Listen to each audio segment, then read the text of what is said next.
Hello dear students, welcome to north east PSC. कैसे हैं आप लोग? I hope you all are doing well. आपकी पढ़ाई अच्छी चल रही होगी, आपकी प्रिपरेशन अच्छी चल रही होगी। And if you are watching this, आपको पता ही होगा कि इस समय हमारी सीरीज चल रही है एमसीक्यूज की, जिसमें मैं आपके लिए लेकर आ रहा हूं हिस्ट्री और पॉलिटी की टॉप एमसीक्यूज, जो आपके एग्जामिनेशन पॉइंट ऑफ व्यू से बहुत ज्यादा इंपॉर्टेंट होने वाले हैं। ठीक है, so these are tentative questions, right. और इसमें आज मैं आपके लिए लेकर आया हूं मॉडर्न इंडियन हिस्ट्री का एक बहुत ही important topic, moderates and extremist, right. तो ये गांधीयन फेज के स्टार्ट होने से पहले ये एक लिंकिंग पिन माना जाता है, मॉडरेट एंड एक्सट्रीमिस्ट। और इस टॉपिक से क्वेश्चंस आते ही रहते हैं, right, in different exams including APPSC and other state पीएससीज, राइट। तो इसमें सारे ही टॉप के क्वेश्चंस इसमें मैंने इंक्लूड किए हैं। तो चलिए शुरू करते हैं। And first question on your screen is this one. क्या है ये? Mahatma Gandhi presided over only one session of the Indian National Congress in 1924, where was the session held? ये क्वेश्चन कई बार पूछा जा चुका है और अलग अलग तरीके से क्वेश्चन पूछा जाता है कि महात्मा गांधी कितनी बार कांग्रेस के प्रेसिडेंट रहे, राइट। गांधी कितनी बार, मतलब Mahatma, how many times Gandhi presided the session of the Congress, ठीक है। और how many times, for how long Gandhi was the president of the Congress. तो एक क्वेश्चन तो ये पूछा जाता है कि कितनी बार या कितने समय तक गांधी जो है वो कांग्रेस के प्रेसिडेंट रहे, फिर कहां पे उन्होंने किस सेशन को प्रेसाइड किया था, राइट, किस ईयर में किया था। तो मैं इसे आपको बता देता हूं, ताकि मैं इसे एक्सप्लेन कर देता हूं, ताकि किसी भी तरीके से पूछा जाए आप इसका आंसर कर लें। यह क्वेश्चन बार बार क्यों पूछा जाता है? Look, Gandhi was very towering personality of Indian national movement, right. एक पूरा फेज है 1919 से लेकर के 1947 तक का, जिसे हम गांधीयन फेज ही कहते हैं। तो उनके नाम पर ही एक पूरे फेज का नाम पड़ा हुआ है, Gandhian phase, almost 30 years. So he dominated the Indian politics for almost 30 years, right. अब बार बार ये क्वेश्चन आता है कि वो कितने समय तक कांग्रेस के अध्यक्ष रहे, कितने समय तक कांग्रेस के प्रेसिडेंट रहे, या कितनी बार उन्होंने कांग्रेस की अध्यक्षता की। यह क्वेश्चन क्यों पूछा जाता है? क्योंकि अगर आपको यह फैक्ट अलग से नहीं पता होगा तो आप इसे गेस करके कभी सही नहीं कर पाएंगे। नीचे ऑप्शन होगा 1, 2, 5, 6 इस तरीके से, और आपको लगेगा कि इतने बड़े लीडर थे तो ये तो बहुत ज्यादा बार रहे होंगे, राइट। तो जो उसमें मैक्सिमम होगा आप उसे ही टिक कर देंगे। इनफैक्ट आपका आंसर गलत हो जाएगा, क्योंकि Gandhi, despite the fact that he was very towering leader, he presided the Congress only once. केवल एक बार ही वो कांग्रेस के अध्यक्ष रहे। कब रहे? In 1924. He presided the Congress in 1924 in its Belgaum session, right. Belgaum session में 1924 में केवल एक साल के लिए वो कांग्रेस के अध्यक्ष रहे। और यह भी पूछता है कि बेलगांव कहां पर है? बेलगांव है कर्नाटका में, ओके। तो अब इस टॉपिक से रिलेटेड कोई भी क्वेश्चन आएगा तो आप इस कंडीशन में होंगे कि आप वो क्वेश्चन कर लेंगे, ठीक है। मैंने इसे पूरा ही एक्सप्लेन कर लिया, और यहां पे इसका आंसर क्या हो जाएगा? Option C, okay. Here option C will be the right answer, Belgaum, okay. Moving to the next question.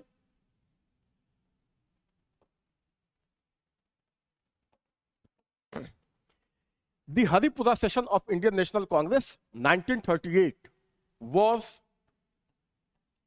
presided over by, जो 1938 का हरिपुरा सेशन था कांग्रेस का, उसकी अध्यक्षता किसने की थी? Who presided the Haripura session of the Congress, right? ये बहुत ही फेमस सेशन है कांग्रेस का। इसमें पहली बार कौन, मतलब किसने अपने पॉलिटिकल कैरियर में पहली बार इस सेशन की अध्यक्षता की, पहली बार अध्यक्ष बना कांग्रेस का अबुल कलाम आजाद? नो, ये बहुत पहले बन चुके थे, 1923 में ही। JB Kripalani, doctor Rajendra Prasad and Subhash Chandra Bose. Here right answer will be option D, Subhash Chandra Bose, right. ये पहली बार कांग्रेस के अध्यक्ष बने in the age of just 37, right, in Haripura session of Congress. और जस्ट इसके नेक्स्ट सेशन में 1939 में, मैं कुछ एक्स्ट्रा पॉइंट आपको दे देता हूं। एक क्वेश्चन ये भी आता है कि ये हरिपुरा कहां है? ये हरिपुरा है गुजरात में, राइट। जस्ट इसके बाद जो कांग्रेस का नेक्स्ट सेशन हुआ वो हुआ त्रिपुरी में, राइट, त्रिपुरी। त्रिपुरी कहां पे है? ये है एमपी में, ओके। तो 1939 में कांग्रेस का नेक्स्ट सेशन हुआ त्रिपुरी में, और महात्मा गांधी के अपोज करने के बाद भी इसमें सुभाष चंद्र बोस दोबारा कांग्रेस के अध्यक्ष बने। In Tripuri session he defeated Pattabhi Sitaramayya, the candidate supported by Gandhi himself, right. And in spite of the appeal of the Gandhi, he again elected as the president of the Congress. But due to the oppose of one faction of the Congress, he finally resigned from the Congress. Not only from the post of the president, he resigned from the Congress itself. Party छोड़ दी उन्होंने, right. और 1939 में उन्होंने एक अलग party बनाई, forward block. तो उनसे रिलेटेड जितनी भी इंफॉर्मेशन थी वो सब मैंने आपको बता दिया। और इस क्वेश्चन के कॉन्टेक्स्ट में कि हरिपुरा सेशन, इसकी अध्यक्षता किसने की थी, तो here option D will be the right answer, Subhash Chandra Bose, right.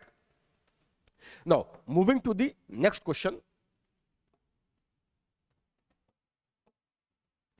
who among the following was the president of Indian National Congress continuously for 6 years? Okay, लगातार 6 साल तक कांग्रेस का प्रेसिडेंट कौन था? यहां जो ऑप्शंस दिए हुए हैं उसमें हमको बताना है। इनफैक्ट जो क्वेश्चन की लैंग्वेज है वो थोड़ी सी इनकम्प्लीट है। यहां पर लगातार 6 साल तक, आजादी से पहले, ठीक है, बिफोर इंडिपेंडेंस, कौन कांग्रेस का अध्यक्ष था? मौलाना अबुल कलाम आजाद, राइट। ये 1940 में कांग्रेस के प्रेसिडेंट चुने गए और 1946 तक लगातार ये कांग्रेस के अध्यक्ष बने रहे, राइट। और ऐसा कैसे हुआ, इतना लंबे टेन्योर तक कैसे रह गए? क्योंकि 1942 में क्विट इंडिया मूवमेंट शुरू हुआ और ज्यादातर कांग्रेस के बड़े बड़े लीडर्स, उनको they were put behind the bars, उनको जेल में बंद कर दिया गया, ठीक है। तो कांग्रेस का सच सेशन हुआ नहीं और यही अपने पोस्ट पे कंटिन्यू करते रहे till 1946, right. So here right answer will be option B, Abul Kalam Azad. यहां पे लिखना चाहिए था कि इंडिपेंडेंस से पहले, और यहां पर मैं आपको कुछ एक्स्ट्रा पॉइंट दे देता हूं। सबसे लंबे समय तक कांग्रेस का प्रेसिडेंट रहने का रिकॉर्ड किसके नाम है? सबसे लंबे समय तक, टिल डेट 1885 में कांग्रेस बनी, ये 2025 चल रहा है। तो अगर इस पूरे जो ये पूरे ड्यूरेशन को अगर कंसीडर किया जाए, कांग्रेस के फॉर्मेशन से लेके आज तक सबसे लंबे समय तक कांग्रेस का अध्यक्ष कौन रहा? सोनिया गांधी, राइट।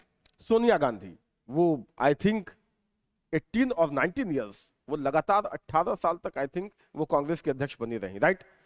तो अभी तक का रिकॉर्ड उनके नाम है, ओके। एंड बिफोर इंडिपेंडेंस ये रिकॉर्ड किसके नाम है? Maulana Abul Kalam Azad, okay. Moving to the next question,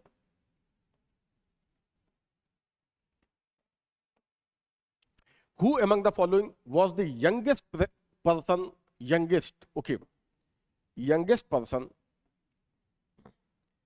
to become the president of Indian National Congress? Jawaharlal Nehru, Abul Kalam Azad, Anand Mohan Bose, Bhupendra Nath Bose.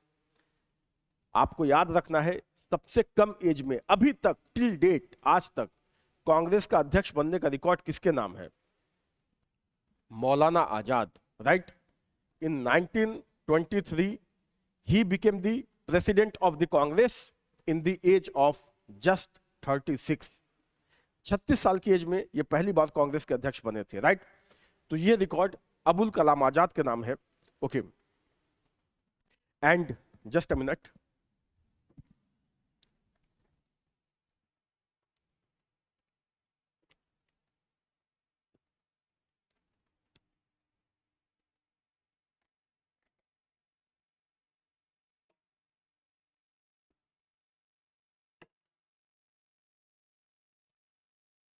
Second, who was the second youngest president of the Congress? Subhash Chandra Bose. अभी मैंने डिस्कस किया, in the age of 37 in Haripura session of the Congress, he became the president of the Congress in the age of just 37, right? तो second youngest तो आपसे exam में नहीं पूछना चाहिए, बट फिर भी मैंने आपको बता दिया, ठीक है, इन केस। बाकी इस क्वेश्चन का आंसर हो जाएगा option B, Abul Kalam Azad, right? Moving to the next question. President of Indian National Congress at the time of independence was, जब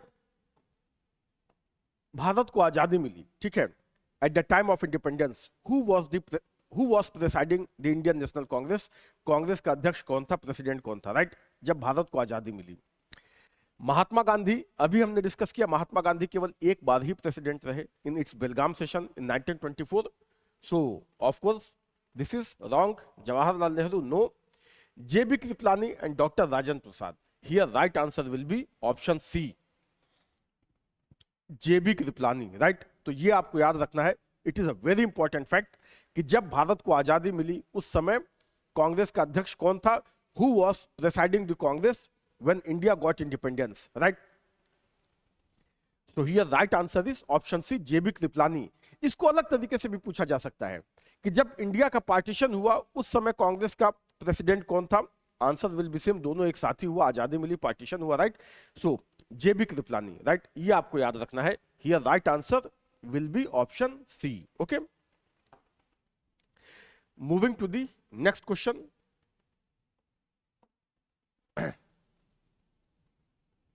on which occasion was Jana Gana Mana first संग? ओके, जनगण मन पहली बार कब गाया गया publicly, right?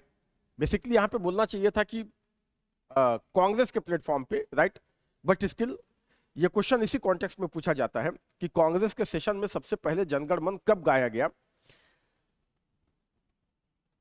1896 session of Indian National Congress, 1905 session of Indian National Congress, 1911 session of INC, 1919 session of INC. Here right answer will be option C, option C, 1911 session of INC, right?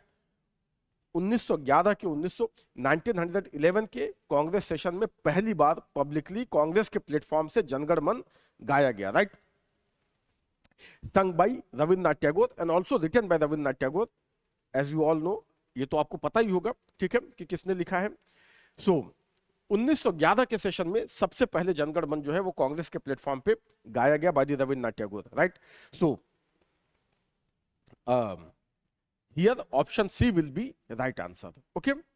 और एक और interesting fact आपको बता दें, Rabindranath Tagore is only personality in the world, पूरी दुनिया में एकमात्र ऐसे आदमी हैं, only personality in the world whose songs are national anthem of two countries. The song written by him became national anthem of two countries. उनके लिखे गीत दो दो देशों के नेशनल एंथम है, इंडिया का जनगण मन और बांग्लादेश का आमार सोनार बांग्ला, दोनों उन्होंने ही लिखा है, राइट? तो दुनिया के इकलौते शायद ऐसे आदमी हैं, शायद नहीं, इकलौते ऐसे आदमी हैं, ठीक है, only person in the world जिसके लिखे गाने दो दो देशों के नेशनल एंथम है आज की डेट में, right? India and Bangladesh, okay? And in this question right answer will be option C.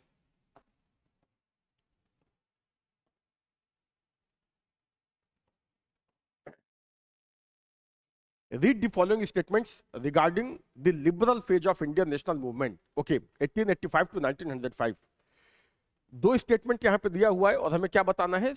Correct answer, इनमें से सही क्या है, ओके? जो नीचे कोड दिए हुए हैं, देखते हैं। पहला स्टेटमेंट क्या है? Liberal phase of Indian national movement, first supported the rich democratic and scientific culture of modern Europe. Rich democratic and scientific culture of modern Europe. Yes, ये तो सही है भाई। जितने भी मॉडरेट नेशनलिस्ट थे लाइक दादा भाई नौरोजी, रमेश चंद्र दत्त, गोपाल कृष्ण गोखले, WC बनर्जी, सुरेंद्र नाथ बनर्जी, ये सब के सब वेस्टर्न एजुकेशन को प्रमोट करते थे। They themselves were influenced by the western ideas, right. तो जो वेस्टर्न लिबरल आइडियाज हैं, डेमोक्रेटिक आइडियाज हैं, वो खुद उससे बहुत ज्यादा प्रभावित थे, राइट। और ये खुद इंग्लैंड वगैरह में पढ़े थे ज्यादातर, ठीक है। ये आते जाते रहते थे, तो इनको क्या लगता था कि इंडिया भी ऐसा ही होना चाहिए, राइट, जैसा वो उस समय ब्रिटेन को देखते थे। और ये एक्सपेक्ट भी कर रहे थे कि जो ब्रिटिश गवर्नमेंट है वो इंडिया में भी वो सारी चीजें अप्लाई करेगी जो जैसा उनका अपना देश खुद है, वैसा ही पॉलिटिकल सिस्टम, सब कुछ, राइट। तो yes, statement 1 is right. They were inspired by और they supported the democratic and scientific culture of modern Europe, right. तो ये सही है। सेकंड क्या है? Strongly criticized the economic aspect of British imperialism. ये भी सही है, राइट। जो ब्रिटिश इंपीरियलिज्म का इकोनॉमिक एस्पेक्ट है उसको उन्होंने क्रिटिसाइज किया। फॉर एग्जांपल दादा भाई नौरोजी, इन्होंने तो एक बुक ही लिखी। कौन सी बुक इन्होंने लिखी? Poverty and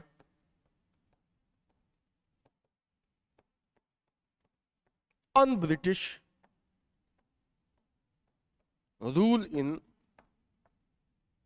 India. इस बुक में इन्होंने क्या बोला? कौन सी थ्योरी दी? ड्रेन ऑफ वेल्थ की थ्योरी। ड्रेन ऑफ वेल्थ कि किस तरह अंग्रेज भारत के जो भी रिसोर्सेज हैं, राइट, उसको किस तरीके से यहां से शिफ्ट कर रहे हैं ब्रिटेन की तरफ।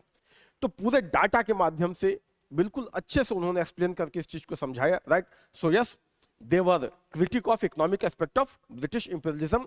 आरसी दत्त ने भी इसमें कंट्रीब्यूट किया। उन्होंने कौन सी बुक लिखी? Economic history of India, right. तो ये और भी मैंने बहुत सारे फैक्ट इससे रिलेटेड आपको बता दिए, और ये दोनों ही स्टेटमेंट सही है, right. So here right answer will be option C. यहां पर ऑप्शन सी जो है वो करेक्ट आंसर हो जाएगा, right. So option C will be the right answer. Moving to the next question.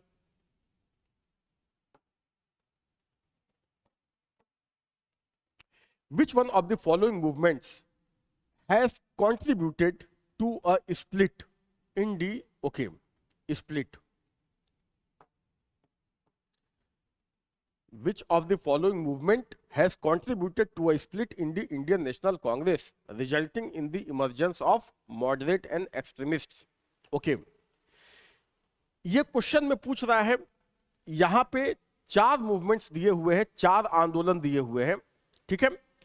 जो इंडियन नेशनल मूवमेंट के समय के जो 4 मूवमेंट थे वो यहां पे लिखा हुआ है, और ये क्वेश्चन में पूछ रहा है कि किस मूवमेंट के समय मॉडरेट और एक्सट्रीमिस्ट, ये कांग्रेस 2 ग्रुप में डिवाइड हो गई, right. Resulting in the emergence of moderate and extremist, तो वो है Swadeshi movement, quit India movement, non cooperation movement and civil disobedience movement. ये 4 ऑप्शन है, राइट। और इसका राइट आंसर क्या हो जाएगा? स्वदेशी मूवमेंट। ओके, स्वदेशी मूवमेंट इन 1906। 1906 में 1906 से स्वदेशी मूवमेंट स्टार्ट हुआ। क्यों स्टार्ट हुआ? Against the partition of Bengal. Lord Curzon ने बंगाल का पार्टीशन किया और उसको अपोज करने के लिए उसके प्रोटेस्ट में स्वदेशी मूवमेंट स्टार्ट हुआ, राइट। और इसी मूवमेंट में कांग्रेस 2 पार्ट में, मतलब ये क्लियरली विजिबल होने लगा कि कांग्रेस 2 पार्ट में, 2 फैक्शन में बढ़ चुकी है, मॉडरेट्स एंड एक्सट्रीमिस्ट, राइट। सो इसी मूवमेंट के दौरान जो मॉडरेट और एक्सट्रीमिस्ट, ये जो 2 ग्रुप थे, उनके जो डिफरेंसेस थे वो सरफेस पे आ गए, right. So here right answer will B. और ऐसे भी मॉडरेट और एक्सट्रीमिस्ट में डिवीजन कब हुआ था कांग्रेस में? 1907, राइट। तो अगर ये फैक्ट भी आपको पता है और स्वदेशी मूवमेंट कब हुआ था ये आपको पता है, तो आप आसानी से इसको सही कर सकते हैं। सो ये मतलब ये एक इजी क्वेश्चन ही है, ठीक है, कुल मिला के। सो here right answer will be option ए। इसे तो गेस करके भी आप सही कर सकते हैं, क्योंकि क्विट इंडिया मूवमेंट कब हुआ?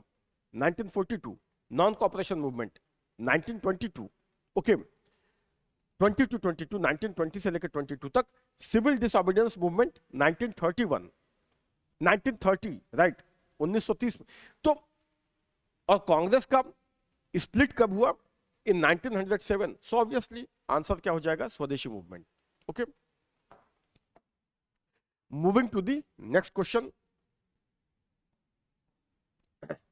Who accused Indian National Congress of practicing politics of prayer, petition and protest? Okay, question कह रहा है कि किसने आईएनसी पे, इंडियन नेशनल कांग्रेस पे आरोप लगाया, ठीक है, एलिगेशन लगाया कि वो क्या कर रही है? Congress is practising the politics of prayer, petition and protest, right. और प्रोटेस्ट भी कैसा? कॉन्स्टिट्यूशनल, मतलब नियम कानून के दायरे में रह के, in the ambit of the prevalent laws, right. ये किसने बोला था? लाला हरदयाल, बाल गंगाधर तिलक, सुभाष चंद्र बोस, सरदार भगत सिंह। देखो, ये कांग्रेस के ऊपर जो इस तरह के आरोप है, इस तरह का कोई भी क्वेश्चन आ जाए तो आप इन जनरल आप गेस कर सकते हो। ये इस तरह के सारे स्टेटमेंट उस फेज में दिए गए जब मॉडरेट्स और एक्सट्रीमिस्ट के बीच में डिफरेंसेस चल रहे थे, राइट। और इस तरह की बातें एक्सट्रीमिस्ट लीडर्स जो है वो मॉडरेट्स के लिए कहा करते थे, राइट। तो ये स्टेटमेंट किसने दिया है? This statement was given by Bal Gangadhar Tilak, right. क्या इन्होंने कहा था? कि Congress is practising the politics of prayer, petition and protest, right. तो ये इन्होंने कांग्रेस का मजाक उड़ाते हुए इनफैक्ट ये बोला था, ओके। तो here right answer will be option B. Moving to the next question. Who among the following was not an outstanding leader of extreme nationalism, right? Extreme nationalism का मतलब क्या है भाई? मैंने आपको बताया कि 1905 ऑनवर्ड्स जो कांग्रेस है वो दो पार्ट में, दो फैक्शन में डिवाइड हो गई थी। फॉर्मल डिवीजन तो नहीं हुआ था, वो भी हुआ बाद में, बट दो फैक्शन में डिवाइड हो गई थी between moderates and extremist, right. और क्वेश्चन अक्सर एग्जाम में ये आता है कि एक्सट्रीमिस्ट फैक्शन के लीडर्स कौन कौन थे, प्रोमिनेंट लीडर्स, और मॉडरेट फैक्शंस के प्रोमिनेंट लीडर्स कौन कौन थे, राइट। तो ये क्वेश्चन अक्सर एग्जाम में पूछा जाता है। तो वही यहां पे भी है, यही क्वेश्चन है कि इसमें से कौन जो है वो एक्सट्रीम, मतलब दो ग्रुप है, मॉडरेट्स एंड एक्सट्रीमिस्ट, राइट। और इनमें से कौन एक्सट्रीमिस्ट लीडर नहीं है? गोपाल कृष्ण गोखले, बिपिन चंद्र पाल, लोकमान्य तिलक एंड लाला लाजपत राय। तो इन जनरल मैं आपको बता देता हूं, एक्सट्रीमिस्ट ग्रुप के तीन प्रोमिनेंट लीडर, चार इनफैक्ट प्रोमिनेंट लीडर माने जाते थे, जिनको फेमसली नोन एज लाल, बाल, पाल and Ghosh, right.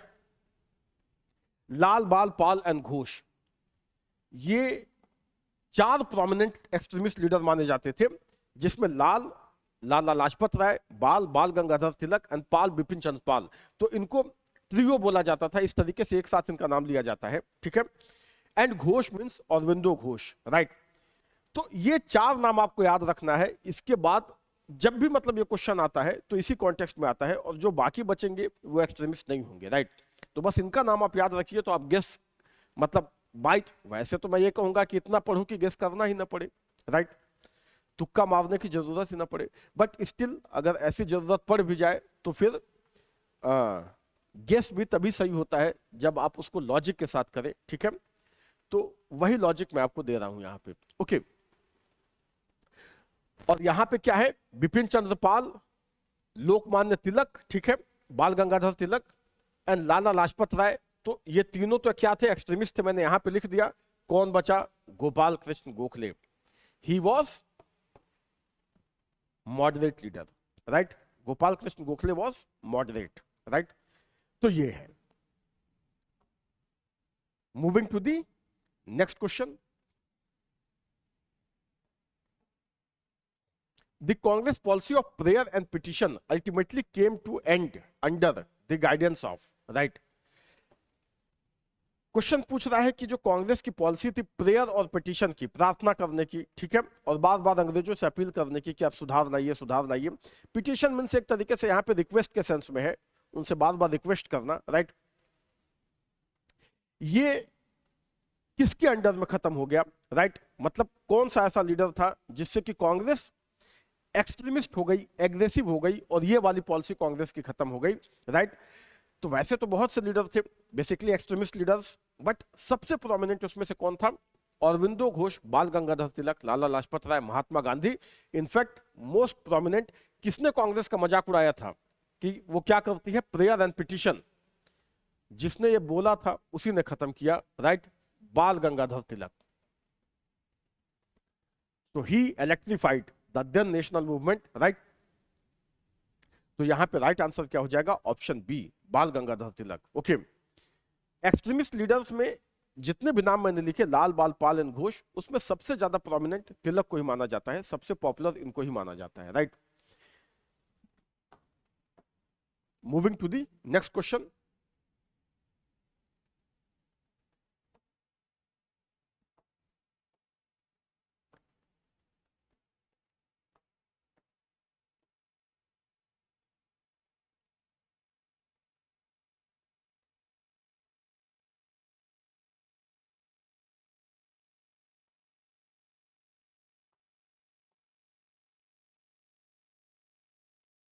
Who called the Indian National Congress as begging institute? किसने कांग्रेस को बेगिंग इंस्टीट्यूट कहा था या भीख मांगने वाली संस्था कहा था? बेगिंग मतलब इस सेंस में ऐसा नहीं कि लिटरली भीख मांगते थे, बेगिंग किस सेंस में कि ब्रिटिशर्स से बार बार प्रेयर कर रहे हैं, पिटीशन कर रहे हैं, ठीक है? तो इस सेंस में किसने बोला था बेगिंग इंस्टीट्यूट? तो Bipin Chandra Pal, Tilak, Aurobindo Ghosh, none of them. और मैंने आपको बताया कि इस तरह के स्टेटमेंट जो आए कांग्रेस के लिए, इस तरह का डेरोगेटरी, इस तरह का जब भी यूज किया गया तो एक्सट्रीमिस्ट लीडर्स ने मॉडरेट पॉलिटिक्स के लिए किया है, राइट? जो एक्सट्रीमिस्ट लीडर्स थे उन्होंने मॉडरेट्स के लिए इस तरह की बातें की हैं। ये किसने बोला था? बिपिन चंद्र पाल, राइट? कांग्रेस को बेगिंग इंस्टीट्यूट किसने कहा था? Bipin Chandra Pal. So here A will be the right answer. Okay, ये कुछ बहुत ही फेमस कोट्स हैं जो मैंने इंक्लूड किया है, इससे क्वेश्चंस आते रहते हैं, तो ये आपको याद होना चाहिए। इन जनरल थीम तो आपको पता ही है, मैंने अभी डिस्कस किया कि जो एक्सट्रीमिस्ट लीडर्स थे वो इस तरीके से मॉडरेट्स को क्रिटिसाइज किया करते थे, राइट? तो ये जैसे एक और स्टेटमेंट बहुत फेमस है, मुझे याद आ गया तो मैं आपको बता दे रहा हूं। तिलक ने एक बार क्या कहा था कि we will not get independence by croaking once in a year like a frog. साल में एक बार मेढक की तरीके से टर्राने से, या clocking like a frog, it means what? मेढक कब बोलता है? केवल जब बारिश आने वाली होती है तब, बीच में वो कभी नहीं बोलेगा। तो यही बोला कि जब कांग्रेस का सेशन होता है तो हम जोशीली बातें करते हैं, फिर जाके अपने अपने घरों में सो जाते हैं।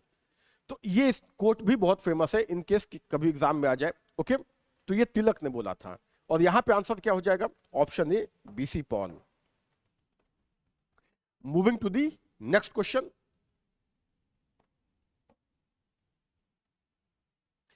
Which statement is true regarding Bipin Chandra Pal? Okay, दो स्टेटमेंट यहां पे दिए हुए हैं और हमें बताना है कि बिपिन चंद्र पॉल के बारे में इनमें से क्या सही है। देखते हैं। ही वॉज अ ब्रह्म समाज leader and a social reformer. बिल्कुल सही है, बिपिन चंद्र पॉल ब्रह्म समाज से जुड़े हुए थे, सोशल रिफॉर्मर थे, राइट? तो ये स्टेटमेंट तो सही है। और दूसरा क्या है? A weekly magazine named new India was published. Yes, new India वो पब्लिश किया करते थे, बेसिकली तो पत्रकार थे, right? He was a journalist. तो न्यू इंडिया ये न्यूज़पेपर वो निकाला करते थे। ये दोनों ही स्टेटमेंट उनके बारे में सही है। तो यहां पे क्या सही हो जाएगा? Both 1 and 2, both 1 and 2 are right statement about Bipin Chandpal. Okay, so here right answer will be option A. Moving to the next question. Who among the following was not known as moderate in the nationalist movement?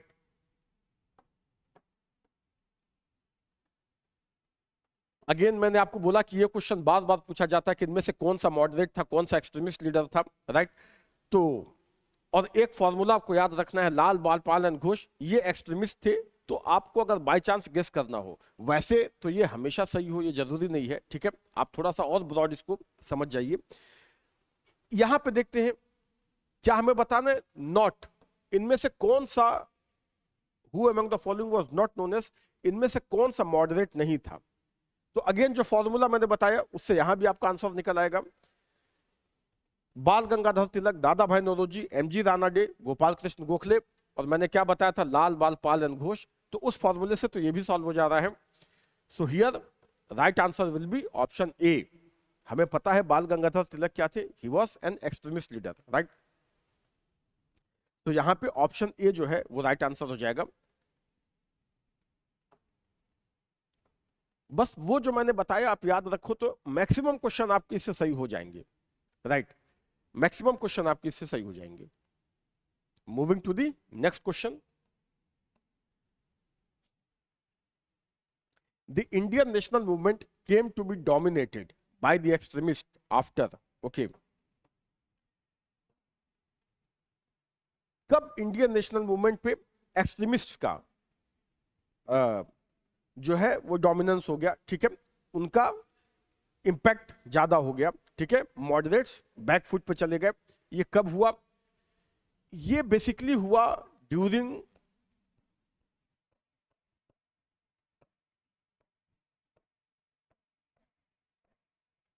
स्वदेशी movement, right? ये हुआ स्वदेशी movement के समय, right? जब moderates back foot पे चल गए और एक्सट्रीमिस्ट लीडर्स की पॉपुलैरिटी बहुत ज्यादा हो गई, तो कांग्रेस में उनका डोमिनेंस देखा जा रहा था। ये इस समय हुआ। और स्वदेशी मूवमेंट कब शुरू हुआ? 1906, ओके। तो यहां पर राइट आंसर क्या हो जाएगा? 1906। In fact from 1905 to 1919 Indian national movement पर जो ये पीरियड है 1905 टू 1919, इसे बोला ही जाता है एक्सट्रीमिस्ट फेज, राइट? तो ये पूरा फेज एक्सट्रीमिस्ट फेज बोला जाता है। तो यहां पे राइट आंसर क्या हो जाएगा? ऑप्शन ए, 1906। आपको इससे याद रखना है स्वदेशी मूवमेंट से, ओके। और ये पूरा फेज जो है वो एक्सट्रीमिस्ट फेज बोला जाता है। मतलब यहां से उनकी पॉपुलैरिटी बढ़ी और 1919 तक माना जाता है कि एक्सट्रीमिस्ट फेज चला। उसके बाद तो फिर गांधीयन फेज शुरू हो गया, गांधी जी आ गए, गांधीयन फेज स्टार्ट हो गया। Moving to the next question. Who is popularly known as शेरे पंजाब? किसे हम बोलते हैं शेरे पंजाब? राजगुरु, भगत सिंह, लाला लाजपत राय, उधम सिंह।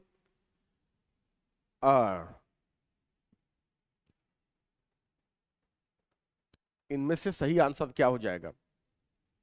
इट्स लाला लाजपत राय। आप ये मत गेस कर देना कि भगत सिंह राय होंगे, right? Because he was more aggressive, वो भी पंजाब से आते थे।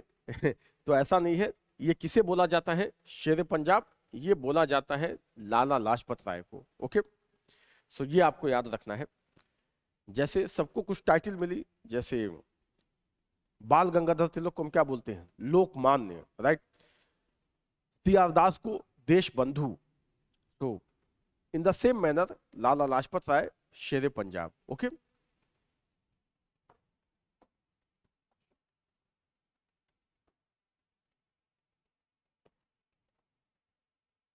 Who among the following was considered by Lala Lajpat Rai as his political guru? Okay.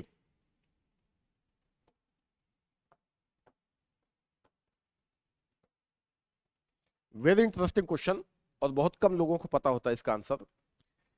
लाला लाजपत राय ने अपना पॉलिटिकल गुरु किसे माना था? गैरिबाल्डी, विवेकानंद, दादा भाई नौरोजी, मैजिनी। किसे माना था? वो इंडियन नहीं था, किसे माना था? It's answer is Garibaldi, right? In fact Garibaldi, Mazzini, इन सबसे लाला लाजपत राय बहुत ज्यादा इंप्रेस थे। ये है कौन? Garibaldi and Mazzini. They were related with, ये इंडियंस नहीं है, they were related with unification of Italy, right. तो यूनिफिकेशन ऑफ इटली में इनका बहुत बड़ा कंट्रीब्यूशन था, गैरिबाल्डी का और मैजिनी का, ठीक है। और गैरिबाल्डी के तो जो उसकी ऑटोबायोग्राफी है उसको लाला लाजपत राय ने ट्रांसलेट भी किया है, ओके। इनकी बायोग्राफीज भी लिखी हैं, गैरिबाल्डी की, मैजिनी की भी लिखी है, राइट। तो इससे वो बहुत ज्यादा इन्फ्लुएंस थे और इसे उन्होंने खुद बोला था। ऐसा नहीं कि वो गैरिबाल्डी से कभी मिले थे, वो कभी नहीं मिले थे, उसका तो पीरियड ही अलग है। तो कभी मिले नहीं थे, बस उन्होंने उसके बारे में पढ़ा और फिर क्या बोला कि he is my teacher, political teacher, ठीक है। तो ये मेरे पॉलिटिकल गुरु थे, okay. So here right answer will B Garibaldi.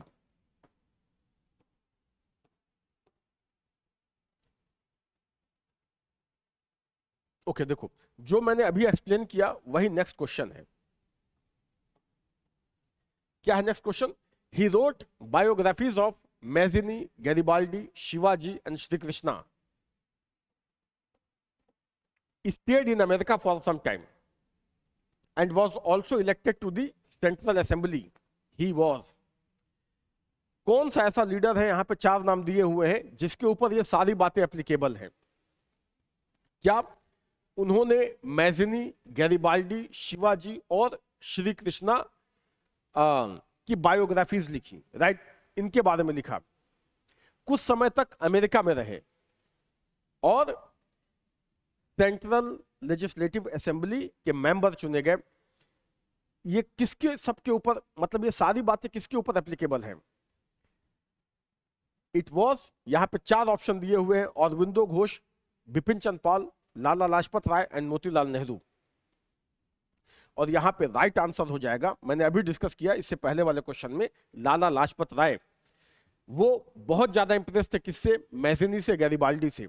इनकी बायोग्राफीज उन्होंने लिखी, शिवाजी, श्री कृष्णा, इनके बारे में लिखा।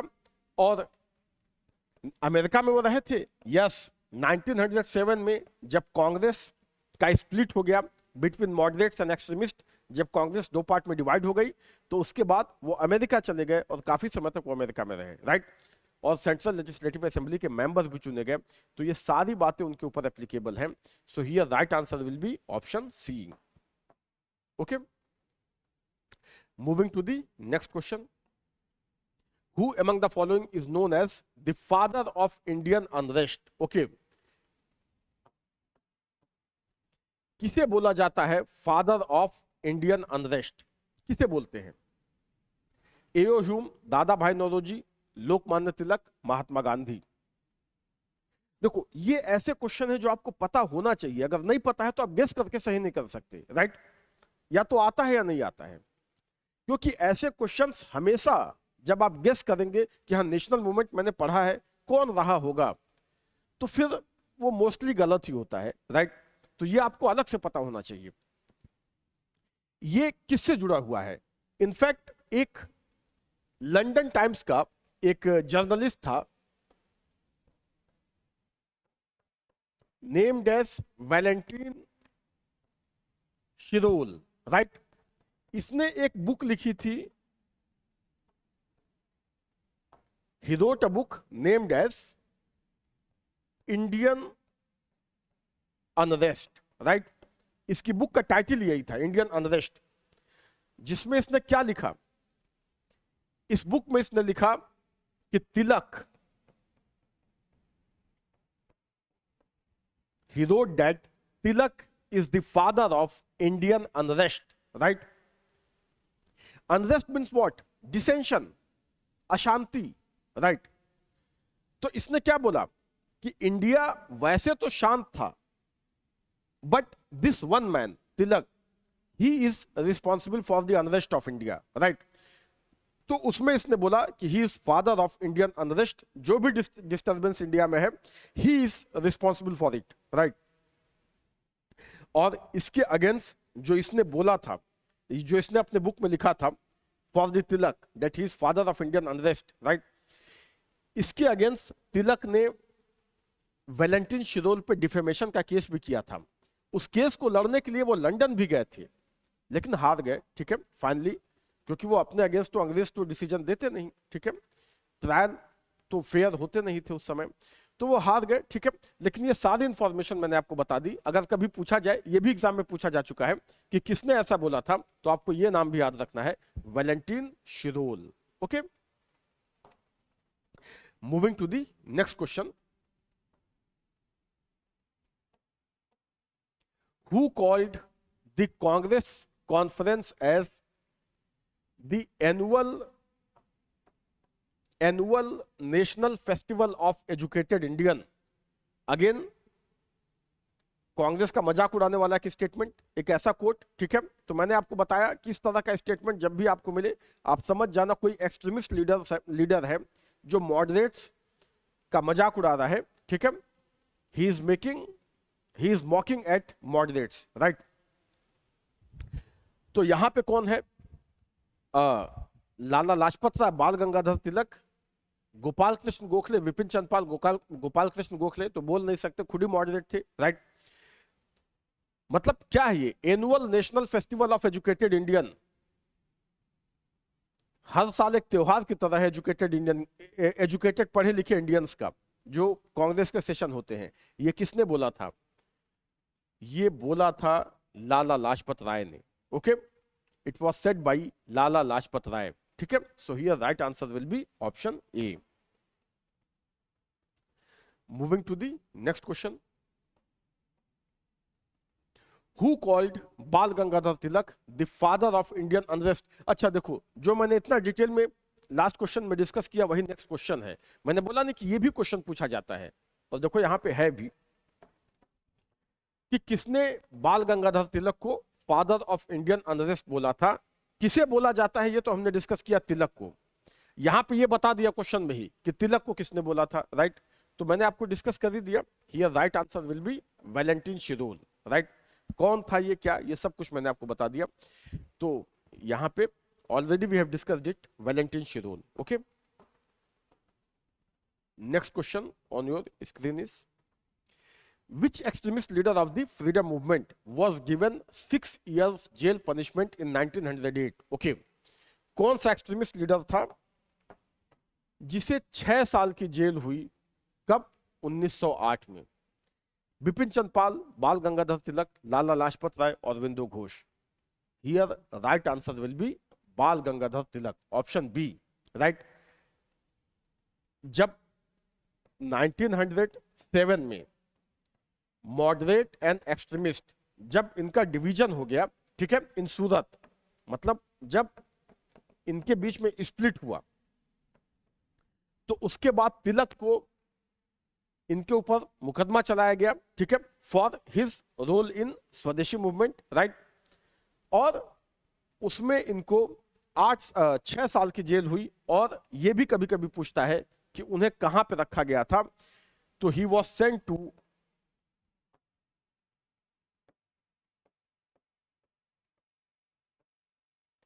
Mandale jail, right. कहां पे उनको रखा गया था? Mandalay jail. और मंडाले जेल कहां पे है? Burma, right. बर्मा मीन्स जो आज का म्यांमार है, राइट। तो वहीं पे मंडाले जेल थी जहां पे तिलक को जो है 6 साल तक तिलक जो है वो उन्होंने इसी जेल में अपनी सजा काटी। और इसी समय मंडाले जेल में रहते हुए उन्होंने एक बहुत फेमस बुक भी लिखी थी। कौन सी बुक? इसी जेल में, गीता रहस्य, राइट। तो ये क्वेश्चन भी एग्जाम में आता है कि who wrote the book named as Gita Rahasya, ठीक है। या तिलक ने मंडाले जेल में कौन सी बुक लिखी थी, ये क्वेश्चन भी पूछा जाता है। तो ये ये मैं एक्स्ट्रा आपको, I am giving you extra bite, right, in case if the question comes. और आते भी रहते हैं, बहुत बार पूछा भी जा चुका है, ठीक है। तो और यहां पे क्या आंसर हो जाएगा? बाल Gangadhar Tilak, option B. Okay, तो इससे रिलेटेड जितनी भी डिटेल थी मैंने सब यहां पे डिस्कस कर दिया। Now moving to the next question.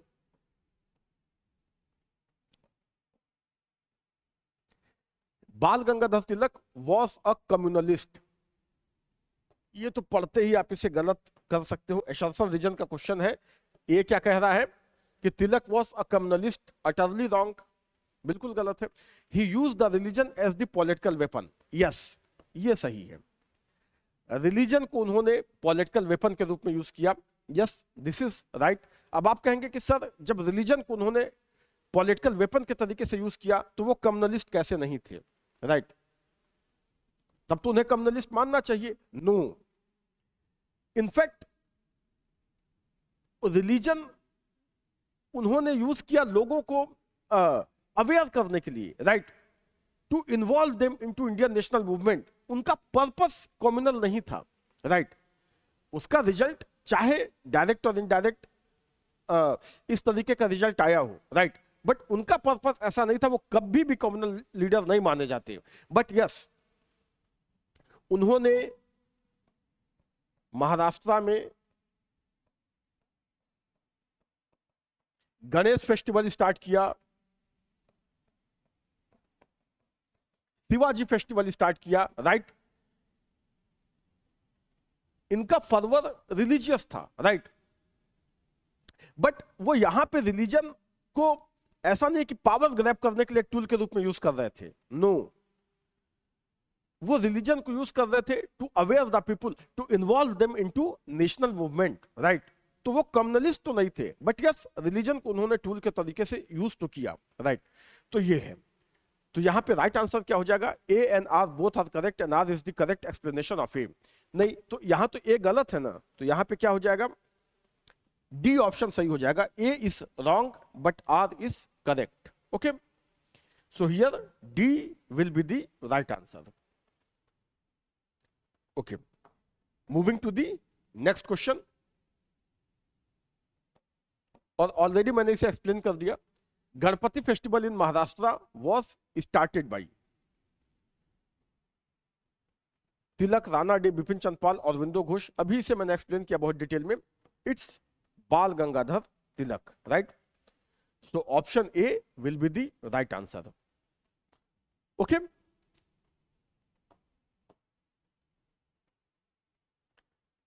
So this was all for today. ठीक है, ये एक काफी इंपॉर्टेंट टॉपिक था, मॉडरेट एंड एक्सट्रीमिस्ट, और इससे बहुत ज्यादा डिफिकल्ट क्वेश्चन नहीं आते हैं। और आज भी जो सेशन था ये, इसमें बहुत डिफिकल्ट क्वेश्चन नहीं थे, इजी टू मॉडरेट थे। ठीक है, मैक्सिमम क्वेश्चन तो मैं इजी ही बोलूंगा, कुछ क्वेश्चन मॉडरेटली टफ आप मान सकते हैं, टफ तो कोई भी क्वेश्चन नहीं थे, मैक्सिमम फैक्चुअल क्वेश्चन थे, और इस टॉपिक से फैक्चुअल क्वेश्चन ही आते हैं, राइट? तो कितने क्वेश्चन इसमें आपके सही हुए आप कमेंट करके बता सकते हैं, क्योंकि मैं मान के चलता हूं कि क्वेश्चंस आप खुद भी सॉल्व कर रहे हैं, इसलिए मैं इमीडिएटली आंसर नहीं बताता, राइट? मैं एक पॉज लेता हूं तभी आंसर बताता हूं। तो इसमें आपने कितना सही किया? अगर ये 25 क्वेश्चन थे यहां पे, अगर आउट ऑफ 25 आपके 20 प्लस सही हैं, वैसे तो सारे ही सही होने चाहिए, ठीक है, एक भी गलत नहीं होना चाहिए। बट इफ अगर 20 प्लस क्वेश्चन भी सही हैं तो चलो ठीक है, और अगर इससे कम है तो फिर आप इस टॉपिक को एक बार रिवाइज करिए। ठीक है, फिर आप इसे रिवाइज करिए, आप वापस इस सेशन को देख सकते हैं। And if you think that these sessions are, these MCQs are helping you, then please consider to like these videos, share करिए इन्हें, ठीक है, चैनल को सब्सक्राइब करिए, जो आपके और भी कलीग्स हैं आप उनको शेयर करिए, ठीक है।